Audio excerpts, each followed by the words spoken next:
ख्वाजा आसिफ साहब ने इस हुकूमत में बड़ा इंटरेस्टिंग ये लग रहा है कि हर शख्स जिसका जो काम नहीं है वो कर रहा है। वज़ीर ख़ारजा जो है प्राइवेटाइजेशन करवा रहे हैं, वज़ीर ख़जाना पता नहीं क्या कर रहे हैं, वज़ीर दिफ़ा हैं उन्होंने भी फैसला किया कि वो माशी मामलात के ऊपर जो है वो अपना हिस्सा डाल दें। ख्वाजा आसिफ साहब की वैसे भी जो आजकल स्टेटमेंट्स हैं उन पर हम कहीं ना कहीं बात करने पर मजबूर हो जाते हैं, क्योंकि वो जिस तरह की गुफ्तगू कर रहे हैं, और अब मीशत पर भी उन्होंने जो है वो बात की है, तो उस पर बात करेंगे। Pakistan Tehreek Insaf in house fighting है और जो लड़ाइयाँ हैं और जो बिकरिंग है उसका सिलसिला जारी है और शायद खत्म नहीं हो पा रहा। जब भी हम किसी PTI से जुड़ी कंट्रोवर्सी की बात करते हैं, आप उसको जितना मर्जी कुरेद के डीप जाके देख लें, शेर अफजल मरवत साहब सारा जो कंट्रोवर्सी का ओनस है वो उन पर लाई कर रहा होता है। अस्सलाम वालेकुम नाज़रीन, आप देख रहे हैं मेरा ऑफिशियल यूट्यूब चैनल। मैं हूँ यशमीन जमाल। आज के इस व्लॉग में कुछ बात करेंगे, हम बड़ा मईशत के बारे में बात करते हैं और मईशत की बेहतरी की ज़मानत किन किन चीज़ों के अंदर है। मुझे लगता है एक बड़ा मिसलीडिंग पूरा एक नोशन है जो हम हर वक्त आगे पीछे प्रोजेक्ट कर रहे होते हैं। थोड़ा सा मईशत पर बात करेंगे, क्योंकि ख्वाजा आसिफ साहब ने इस हुकूमत में बड़ा इंटरेस्टिंग ये लग रहा है कि हर शख्स जिसका जो काम नहीं है वो कर रहा है। वज़ीर ख़ारजा जो है प्राइवेटाइजेशन करवा रहे हैं, वज़ीर ख़जाना पता नहीं क्या कर रहे हैं, तो वज़ीर जो दिफ़ा हैं उन्होंने भी फैसला किया कि वो माशी मामलात के ऊपर जो है वो अपना हिस्सा डाल दें। मईशत से जुड़ी एक बड़ी एक्सप्लोसिव किस्म की स्टेटमेंट उन्होंने दी है ख्वाजा आसिफ साहब ने। थोड़ा सा उन पर बात करेंगे। ख्वाजा आसिफ साहब की वैसे भी जो आजकल स्टेटमेंट्स हैं उन पर हम कहीं ना कहीं बात करने पर मजबूर हो जाते हैं, क्योंकि वो जिस तरह की गुफ्तगू कर रहे हैं, और अब मीशत पर भी उन्होंने जो है वो बात की है, तो उस पर बात करेंगे। पाकिस्तान तहरीक इंसाफ ऐसा लग रहा है कि जो इन हाउस फाइटिंग है और जो लड़ाइयाँ हैं और जो बिकरिंग है उसका सिलसिला जारी है और शायद खत्म नहीं हो पा रहा। और अगेन मैं हमेशा कहती हूँ कि जब भी हम किसी कंट्रोवर्सी की PTI से जुड़ी कंट्रोवर्सी की बात करते हैं, आप उसको जितना मर्जी कुरेद के डीप जाके देख लें, निकलते बीच में से एक ही किरदार निकलता है, वो शेर अफजल मरवत साहब का किरदार होता है, कि जहाँ पर सारा जो कंट्रोवर्सी का ओनस है वो उन पर लाई कर रहा होता है। इस दफ़ा भी अभी हमने जो सूरत हाल देखी है वो ऐसा ही मालूम हो रहा है कि जो कंट्रोवर्सी के पूरे सेंटर के ऊपर है, मालूम क्या हो रहा है वही है, और उस पर थोड़ा सा हम बात करते हैं और साथ ही साथ कुछ बात करेंगे पाकिस्तानी जो डिफरेंट शोबों की इस वक्त सूरत हाल है, उसी तरह की कोई सूरत हाल हमने पाकिस्तानी क्रिकेट की भी कर दी है। मेरा ख्याल है कि ये एक बड़ा इंपॉर्टेंट इशू है, इसको देखने की ज़रूरत है और इस पर भी बात करेंगे। सबसे पहले जैसे मैंने कहा कि बात करेंगे पाकिस्तानी मईशत के हवाले से। ख्वाजा आसिफ साहब ने जो है वो ये समझा कि मुनासिब होगा कि मैं डिक्लेयर कर दूँ कहीं पर बैठ कर जी कि मैं जो है वो सब जानता हूँ, और इस वक्त जो मुल्क की माशी सूरत हाल है वो आपको मुझे मेरे जैसे आम पाकिस्तानियों को बेवकूफ़ बनाने के लिए कहा जा रहा है कि हम अपने आप को डिफ़ॉल्ट से बचाने की कोशिश कर रहे हैं, हम मुल्क को संभाल रहे हैं। उन्होंने ऐलान कर दिया जी कि हम डिफ़ॉल्ट कर चुके हैं, तो ज़रा जो है ना वो ठंडा पानी पिए, कोई बहुत ज़्यादा बड़े बड़े ख्वाब जो है वो देखने की ज़रूरत नहीं है, पाकिस्तान डिफ़ॉल्ट कर चुका है। ये कहा है पाकिस्तान के डिफेंस मिनिस्टर ने। अब इंटरेस्टिंग ये है कि डिफेंस मिनिस्टर कभी कहते हैं मुझे धमकियां मिल रही हैं, कभी वो एक मुतालबा करते हैं कि जी कुछ so and so XYZ general Bajwa को, जनरल फैज़ को पार्लियामेंट में तलब किया जाए, फिर वो कहते हैं जी मैंने गुस्ताखी कर दिया तो मुझे माफ़ कर दें उसके लिए।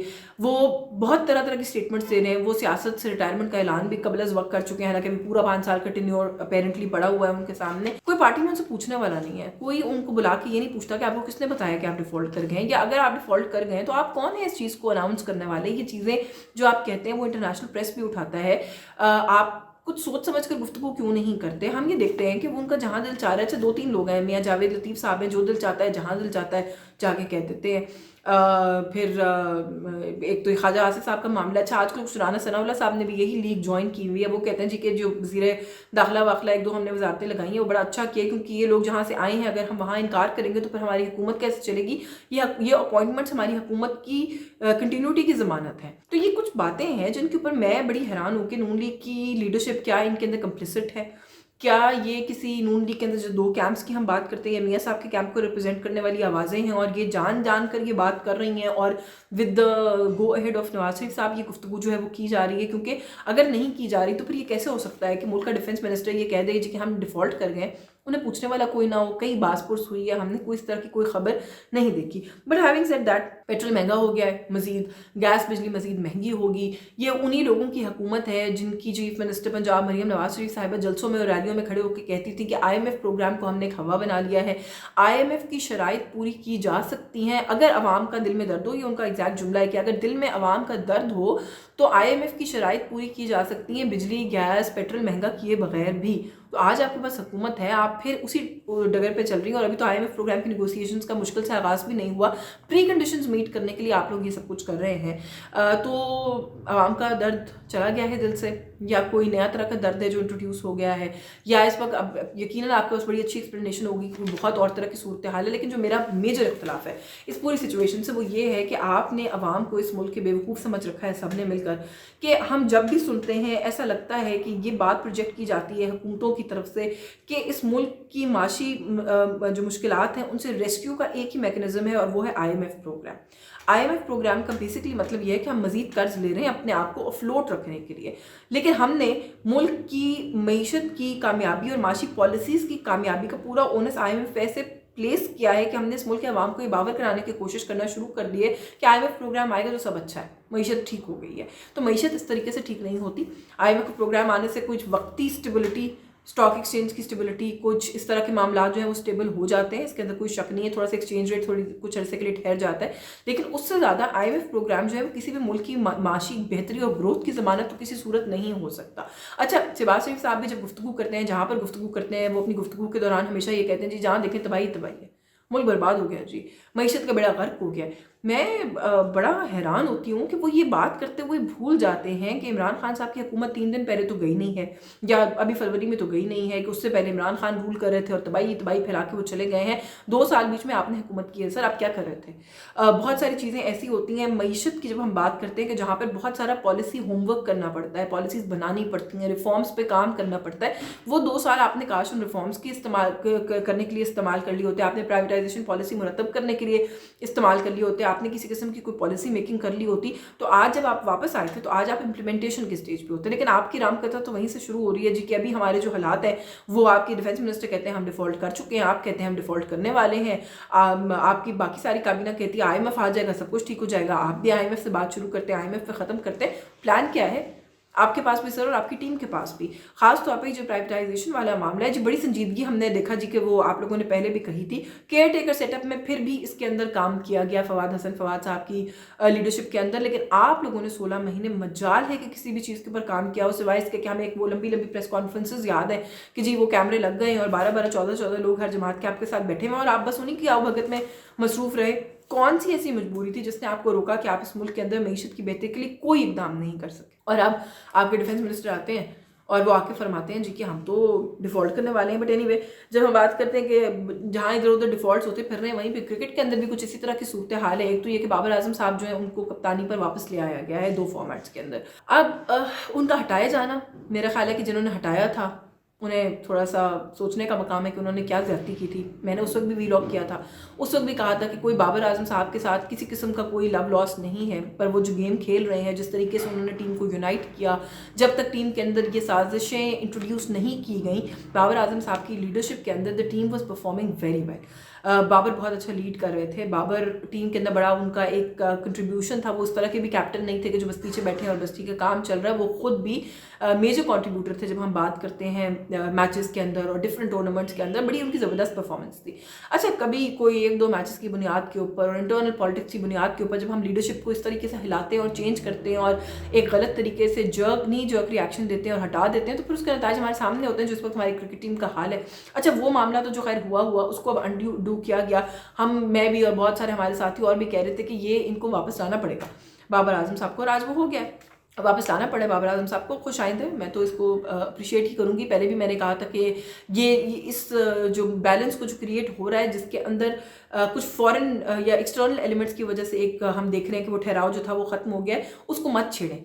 वो ठहराव वापस ये रिवाइव करने में कामयाब हो जाएंगे, लेकिन उस वक्त जो है वो नहीं सुनी गई और फिर वो PCB की पॉलिटिक्स और बहुत सारी चीज़ें, ज़का अशरफ साहब थे उस वक्त, उन्होंने बस जो भी उनके जहन में आया उन्होंने वो कर गुजरे। अच्छा, उसके बाद शाहीन शाह आफरीदी, उनकी अपॉइंटमेंट T20 के फॉर्मेट पे एज कैप्टन, उसको भी हमने उस वक्त बहुत क्रिटिसाइज़ किया था और हमारा उस वक्त ये कहना था कि जस्ट बिकॉज कि आपकी रिश्तेदारियाँ जो हैं वो कई अच्छी जगहों पर हो गई हैं, या आप जो है वो बहुत सारी चीज़ों को मनूवर कर सकते हैं, पॉलिटिकल जो है वो आपको मनूवरिंग आ गई है या सिखाई जा रही है या आपके बिहाफ पर की जा रही है, तो आप अच्छे कैप्टन भी साबित होंगे। आप अपनी गेम में बहुत अच्छे हैं, आप अच्छा खेल रहे हैं, आप अपनी गेम पर फोकस करें। लेकिन नहीं, कैप्टन बनने का बहुत शौक था, कैप्टन हम बन लिए। अच्छा, उस वक्त जो हुआ वो गलत हुआ, लेकिन जो आज हुआ है मैं उसको भी अब डिफेंड नहीं करूँगी, बिकॉज जिस अनप्रोफेशनल तरीके से और गलत तरीके से उनको लाया गया था, अपॉइंट गया था, उसी अनप्रोफेशनल तरीके से अब उनको हटा भी दिया गया। फिर उनसे अजीब गरीब किस्म की स्टेटमेंट्स भी मंसूब की जा रही हैं। वो बेचारे बाद में क्लैरिफिकेशन दे रहे हैं कि मैंने तो ऐसी कोई बात ही नहीं की।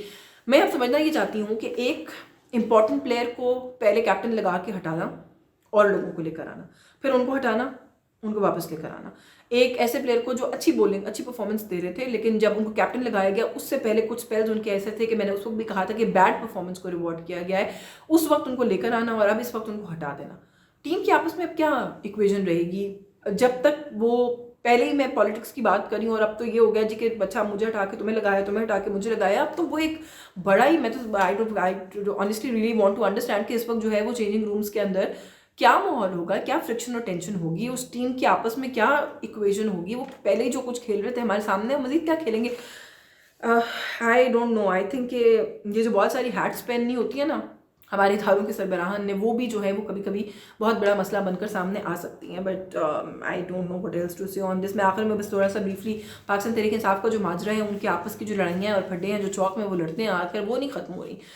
शेर अफजल मरवत साहब हमेशा सेंटर ऑफ द कंट्रोवर्सी हम देखते हैं कि होते हैं। इस दफ़ा भी कुछ ऐसा ही मामला है। पहले तो वो ट्विटर पर पूरी पीटीआई के सोशल मीडिया टीम को टारगेट करते हुए नजर आए, फिर उन्होंने जो सोशल मीडिया टीम की लीड है पीटीआई के अजहर मशवानी, उनके साथ पूरा एक मैच लगा लिया ट्विटर के ऊपर और प्रोपेगेंडा का जो लफ्ज़ इस्तेमाल किया, मशवानी साहब ने उसका जवाब दिया, उसका बैक एंड फोर्थ किया। अब जो है वो मरवत साहब ने ये अनाउंस कर दिया जी कि उन्होंने अपनी सोशल मीडिया टीम हायर की है। पार्टी के अंदर जब ये बात पहले खुली तो बड़ी तनकीद हुई इस बात के ऊपर कि जी आपने ये क्या किया है, ये क्यों किया है, मतलब why would you need your own social media team. वो भी उन्होंने फैसला किया कि मैं इंटरनली इसका जवाब देने से बजाय मैं ट्विटर पे आकर सोशल मीडिया पर ये भी जो है ना वो भांडा बीच चौराहे खोलूंगा। और उनका ये कहना था जी कि मैं जब भी मेरे साथ कुछ होता है मैं तो बाहर निकलता हूँ, पार्टी के साथ खड़ा होता हूँ।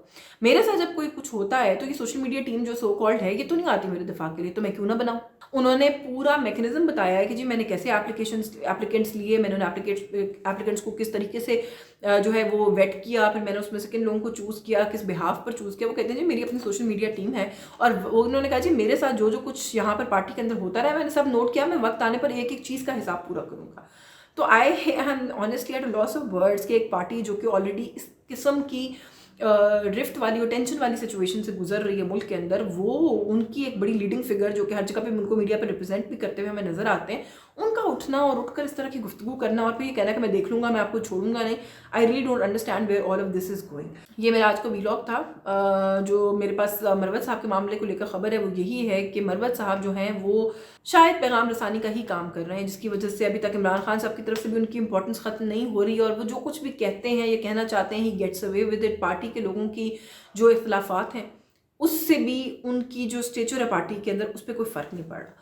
But I think time is going to tell कि मरवत साहब की एग्जैक्ट जो है वो क्या अफादियत है कि वो जो है ना ये सारा कुछ करते भी हैं then he gets away with it also. आज के इस व्लॉग से बस ये कुछ, मुझे इजाज़त दीजिए। इस कंटेंट को अगर आप प्लीज़ लाइक और शेयर करें, आपको अच्छा लग रहा है, और मेरे चैनल को ज़रूर सब्सक्राइब करें। अल्लाह हाफ़िज़।